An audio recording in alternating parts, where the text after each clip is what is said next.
Hey everybody, how's everybody doing? Hopefully everybody's having a good Friday night. We've made it to the weekend, which is always good. As always, my name is Juan Rodriguez. I always like to start off this video by saying, hopefully everybody's good, everybody's safe. The ones that are essential workers, hopefully you guys are playing it smart. You guys are washing your hands before and every meal, before and after every meal. Sorry about that. Just had to do a lot of stuff before we went on. And then hopefully you guys are at least hand sanitizing your hands, coughing on the elbow, um, just trying to play it safe and play it smart. The quicker we get through this, the quicker we get to go back to living normal lives. And then also the people that are in the workforce, hospitals, national guards, or anything, that's fighting, that's doing their best to prevent this. We thank you because it's a scary thought right now. One's nurses, everything, everything. Yeah, Julian Garcia, hi. Yeah, construction, you guys too. Anybody that's essential, I, I condemn you guys because it's a scary time right now to be living. But hopefully, you guys are playing. Hopefully, you guys are being safe about it and doing everything you can to be good. And the ones that are quarantined, either with the virus or just quarantined from home, it's going to be all right. I know it's a rough thing right now where you kind of feel trapped staying at home, but trust me, it's for everybody's good. And hopefully down the road, this whole thing goes away and we get to live normal lives again. And I think that's what we all want. Remember, we all live on this same planet, so we have to kind of work together to make it better. And just work as a team, and everything's going to be all right. And hopefully this video kind of calms everybody's nerves and kind of gives everybody a sense of like distraction for what's happening out there. And yes, Joanne, you are my hero. Yes, you are. But today we are going to talk about the Atlanta Falcons. As always, my name is Juan Rodriguez. I go by Junior. The Falcons are on the clock. The Falcons finished 7-9, and it's only hard to imagine that just a couple seasons ago they were a quarter away from winning the Super Bowl. And I say that because I mean, in the best way possible, they blew it. In any fashion you want to say it. They were up 28-3. They blew it.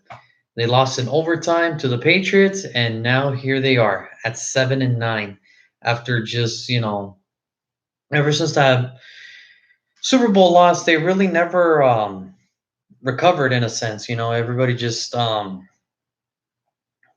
of fell flat after that. I don't know if it was like mental, psyche, or they just, I don't know what's stopping them, because when you look at them on paper, they look like a really talented team, but then you see them playing, you're like, 7-9. They're competitive, but they weren't what they were a couple seasons ago, where they, made it to the Super Bowl and they just blew it. They blew it, and now here they are, having to figure out how to get over the hump of getting over New Orleans, and now Tom Brady's coming into town, and Carolina now has a new quarterback in town in Teddy Bridgewater, and a new system in Carolina. So it's going to be different. And Atlanta seems like the team that they're just getting older in a sense. They're it's a shock that 2 years ago they were Super Bowl hopefuls, and now they're here, picking in the half pick in the draft at pick 16. So, but overall, the Falcons, their season was just kind of a mess in the beginning. They went one. By the time it got to bye week, they were 1-7. They were close to like being one of those teams that looked destined for a top five pick, and then all of a sudden, out of nowhere, they ended on a high note, on a winning high note, winning four out of their last five, and a couple back and forth on wins and losses. But overall, it was a high note because they made a change, and they made a change in play calling, whatever it was, and it seemed to work. And now Dan Quinn has to figure out how to keep this momentum going, because ending on a high note, on a winning high note, is such a good thing for them, man. They need all the help they can get at this point. Anything they can do. And to say that they were sleeping in the offseason is an understatement. They went full throttle. Dan Quinn realizes that nothing lasts forever in the NFL, and if this is, if the Falcons have another bad year, I could see Dan Quinn being a candidate for the hot seat because the NFL is just a fast business like that. 1 minute you're in a Super Bowl, you're at the top. Next minute you're looking for a new job. It happens. We've seen weirder things, but they were not afraid to spend money. They were not afraid to spend money on any side of the ball. For example, they after Devontae Freeman got let go, they went for Todd Gurley from the Rams. That was sort of a shocker because the Rams still owe Todd Gurley another 10 million, almost 11 million dollars. So even though he's going to be playing for Atlanta, he's still going to get another check from the Rams, and the Rams are just in a state where uh, they went for it. Same thing with Atlanta. They went for it. They went all in on high priced players, and there's never a bad thing when you want to go all in on high priced players, but you at least got to come away with one win. One Super Bowl win, and the only Super Bowl they went to, they got decimated 19-3 by New England. But the Rams are at another day. But they signed the Rams former running back and Todd Gurley. He's going to come in, and we're still not sure how healthy he really is. We don't know how the severity of his knees are. Because he was the offensive force in that Los Angeles offense, and when he was down, the offense just didn't look as good, and that's the thing. I don't know if the Rams were just eager to just move on after that huge contract they gave him just a couple seasons ago. But this is the situation it is now. Todd Gurley is now a Falcon. Another player that played for the Rams last year on the defensive side, Dante Fowler. For what most of you don't remember, the Rams traded for Dante from Jacksonville. He came to Los Angeles. He helped the pass rush. It just wasn't enough to get over the Super Bowl hump. So now he became a free agent. Atlanta was quick to sign him, only due to the fact that they released former first rounder Vic Beasley. So now he's taking over Vic Beasley's spot. So again, he's still young enough to get to the quarterback, and I thought that was a good signing for Atlanta. They need all the defensive help they can get. An under the radar signing that the Falcons did was Tyler Davison. Now I know that's not really a household name, but anybody that does watch games, doesn't matter the team, you could tell, you would know who Tyler Davison is only due to the fact that he is that solid number 2 defensive tackle you want in your lineup. He is going to help that defensive line, and now that Atlanta has Jerry Garrett, Jerry Garrett from Atlanta, and he's gonna take some pressure off of him, and now maybe Garrett can finally get the one-on-one matchups he's been looking for. A couple seasons ago, he was one of the best defensive tackles, and he kind of dipped because people were more focused on him, and now they bring in Fowler, they bring in Davison, and now Terrace McKinley is still young, and he's finally getting the hang of it.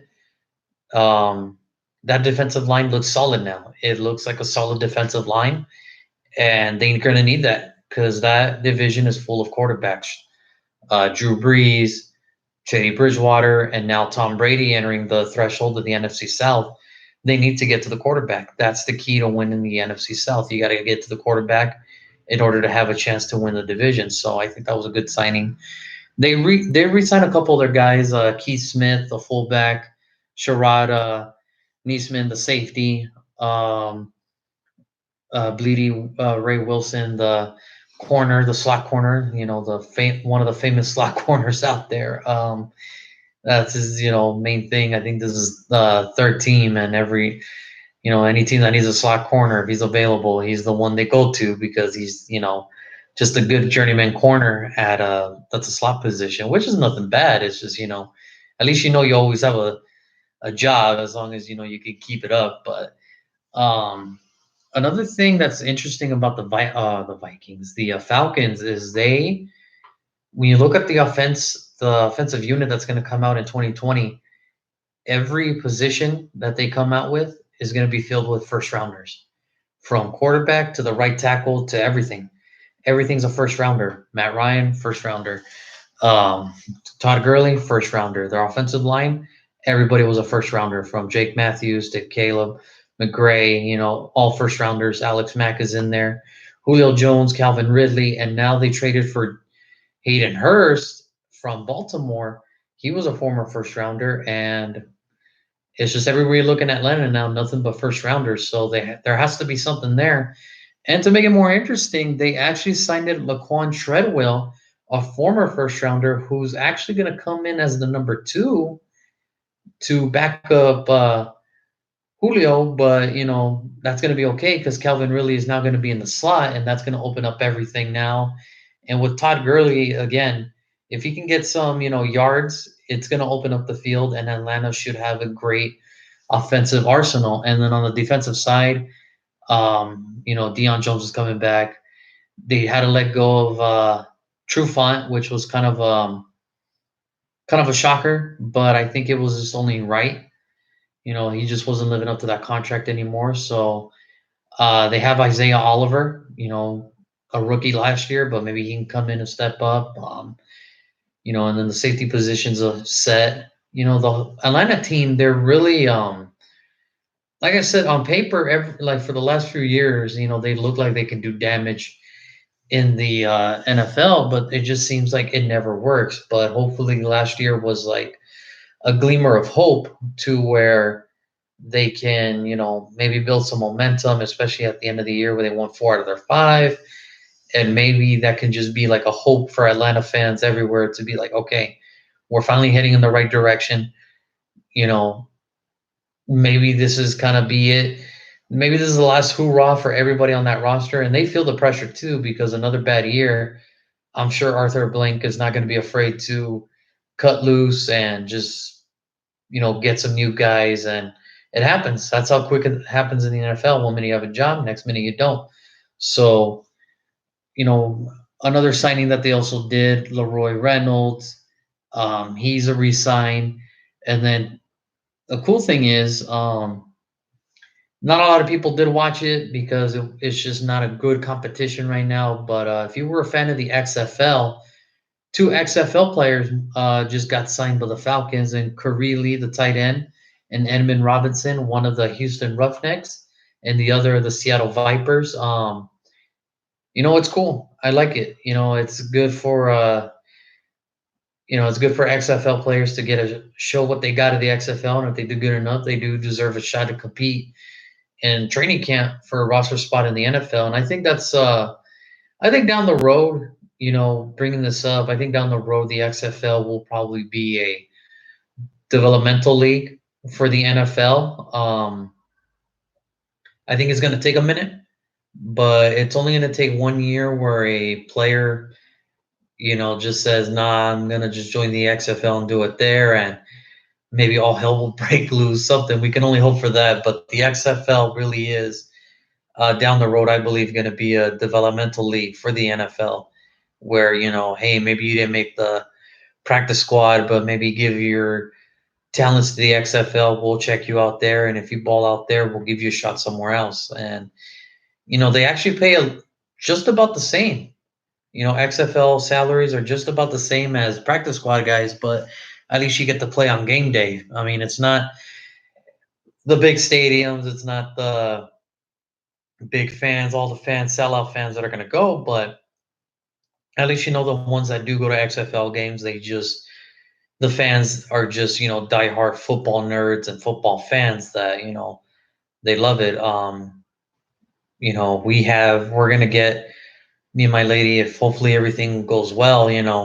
We wanted to check out this year how the XFL is, and we're sold. I think next year we're gonna be season ticket holders for the LA Wildcats if she allows it. I mean, we good? Are we allowed to be season ticket holders for the XFL? Yes. All right, you all heard that, right? She said yes out loud, so I think we're good. And section 104, right? Yeah, the party section. Yeah. 104 D. Yeah, 104 Road D. Man, that's I'm telling you guys, the XFL games they're fun, but today it's about Atlanta. And like I said, everything they're gonna do, they're gonna go all out. They spent their money. They have good draft capital. They need to put it together, or else it's just going to be changes everywhere, starting from the top all the way to the bottom, and this is kind of, I want to say this is kind of if for Atlanta, but there should be a sense of urgency for Atlanta to kind of get it, going, to make it start going and everything. And hopefully they do turn it around, because Atlanta's one of those teams. They're fun when they win, and it just looks bad, if they lose. Because I was around the time where it was prime time, and those boys in Atlanta, they were fun. They were fun to watch. And then growing up a little bit more, Michael Vick came to the fold, and that was fun to watch. And then all of a sudden, they just kind of fell off. And then just recently they started winning again. And then just these last 2 years, they kind of took a dip again. So I mean, hopefully everything works out for them, and we'll see what happens. I will say this: if it does not work, it's not because lack of talent. They have that, so we'll see. But it is now time to predict where I believe the Atlanta Falcons, who they're going to choose in this year's upcoming 2020 NFL Draft.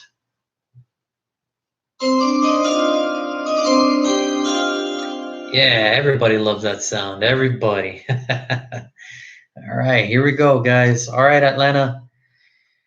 With the 16th pick in the 2020 NFL Draft, the Atlanta Falcons select K'Lavon Chaisson, linebacker, LSU. All right, hold on. I said linebacker. That's what he is. However, in the NFL, I think he's going to transfer to defensive end. Maybe he'll play both. He'll split time in between both. However, like I said earlier, in this league, you cannot, or in this division, you cannot have enough pass rushers, especially with the way the quarterback competition is going in that division. You need all the pass rushers you can get. And yeah, you could have gotten Murray, but he's really not a pass rusher. He's more of a pass coverage, and the same thing with Patrick Queen. He's more of a coverage linebacker, tackle losses for linebacker. But what was that? What's that? My brother said what? I know, a big shock. I know my brother says what, but like I said, you cannot have enough pass rushers. He's a linebacker, defensive end, tweener. Yes, that is the key word here. Listen to it clearly. Tweener. Okay, I watched the video a couple nights ago, and somebody said tweener, but somebody heard it wrong, and they had to put down the video. So I want to make sure. Tweener. Okay, he's a tweener, meaning he's in between linebacker and defensive end. Okay, that's what it means. It's nothing bad. It's just that's how they call it in the NFL. You're just a player that can play in two positions, and there's a lot of players that do that. Khalil Mack, he's one. Chandler Jones, he's another. He's a tweener. He can play outside. He can play the linebacker and the defensive end spot. It doesn't matter.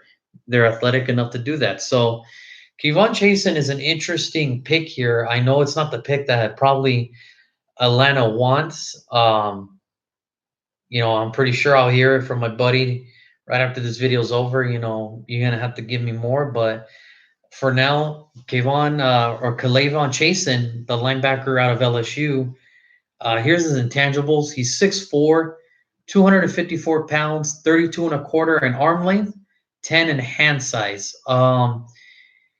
So he did not participate in the combine. That was his personal decision. We don't know if it was due to injury or if he just felt like there was nothing more he could have done. But coming out of the combine, every general manager almost said the same thing coming from anonymous sources. I hate that, but I always believe that if you're going to say something, put your signature to it, put your stamp on it, don't be scared to, say what you believe in, and we'll get more into that later. But, they were all impressed. He didn't have to do much. He showed his worth throughout his whole college career. And, I always say the numbers are in the results, the results are in the numbers. And everything he did good. As a freshman, he made all-team freshman in 2017. And, he actually started as a freshman due to injuries throughout, the rest of the linebacking core at LSU. But his freshman year, it was actually pretty started. He started 3 games, but he played in all of them. 27 tackles, 2 sacks, and 4.5 tackles for losses. That's pretty good. Sorry about that. His sophomore year, he only played in 1 game, and that was the opening game against Miami. And unfortunately, he tore his ACL in the fourth quarter, and that kind of ended his season with LSU right there. But in that 1 game against Miami, he had 5 tackles, 1 sack, and 1 tackle for loss. And it was kind of disappointing because it was, he was going to be, he returned as a sophomore year as, defensive player of the year candidate. And, he tore his ACL, and that was it. That was his sophomore year. Then they move on to his junior, and he came back, and it looked like he never had an ACL injury to begin with. He finished with the year 60 tackles, 6.5 sacks, 13.5 tackles for losses, 2 pass defended, and 1 forced fumble. So, LSU was very talented this year as a college team. Offensively, they were talented. Defensively, they were talented. But he kind of got lost in the threshold because of the corner, Fulton, the safety Duplee, and then, of course, Patrick Queen. But he's no slouch either. I think this is what Atlanta needs. They need a guy to come in. Vic Beasley couldn't do it, but I think he's just as good, or if not better, than what they have on the ends already. And 2019, he won the Peach Bowl Defensive MVP. Yeah, he finished that game with 6 tackles and 2 sacks, and then a couple weeks later they went on to win the national championship. And that's the thing. He's not really getting a lot of attention, which is kind of weird because when you look at his intangibles, who doesn't want a 6'4", 254 linebacker defensive end? That's a pretty good number. He's got the arm length, he's got the hand size, he's got the accolades to prove it.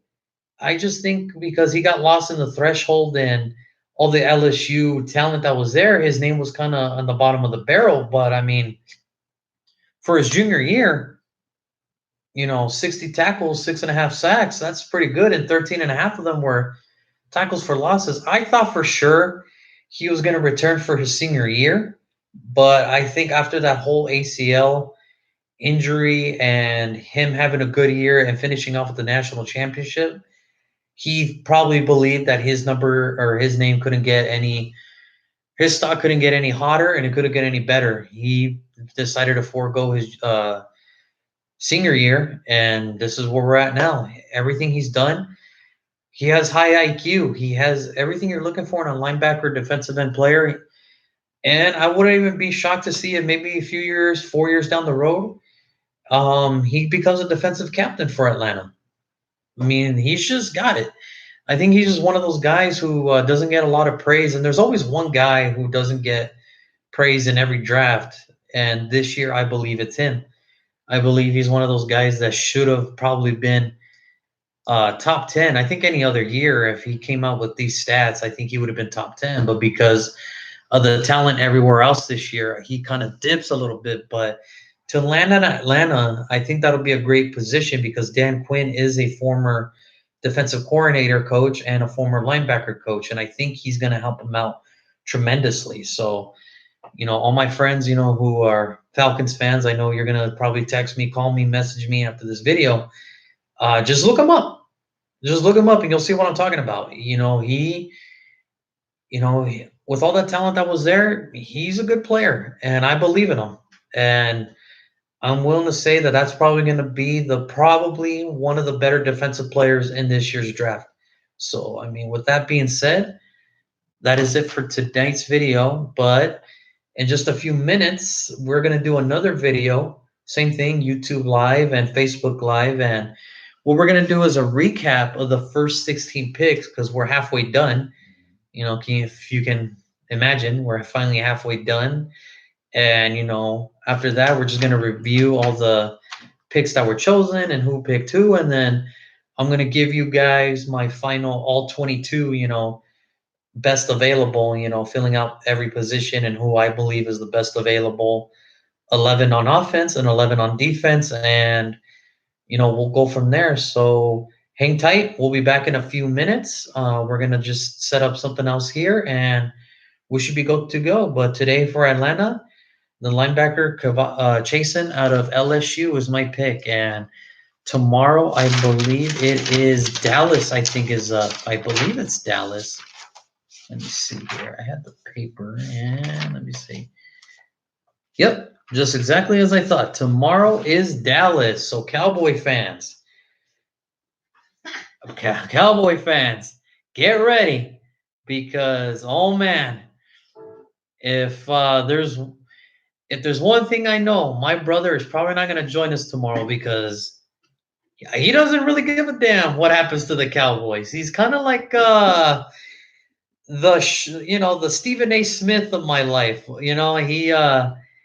He's probably the guy who plays, like how about those Cowboys, when they lose and First Take plays the accident waiting to happen song and for those of you that don't know, just check it out. But I do have a comment here.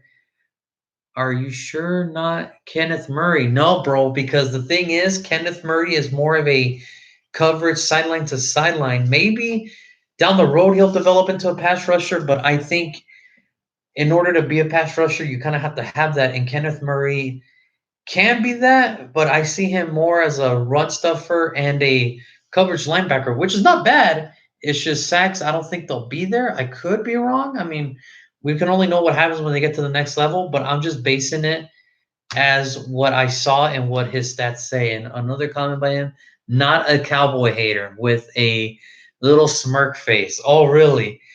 Well, I mean, if that ain't a lie, if that's the case, you better stop calling me a Dodger hater because that's a lie. But give me a few minutes. We'll be back here in a few and we'll get back to it. See you guys soon.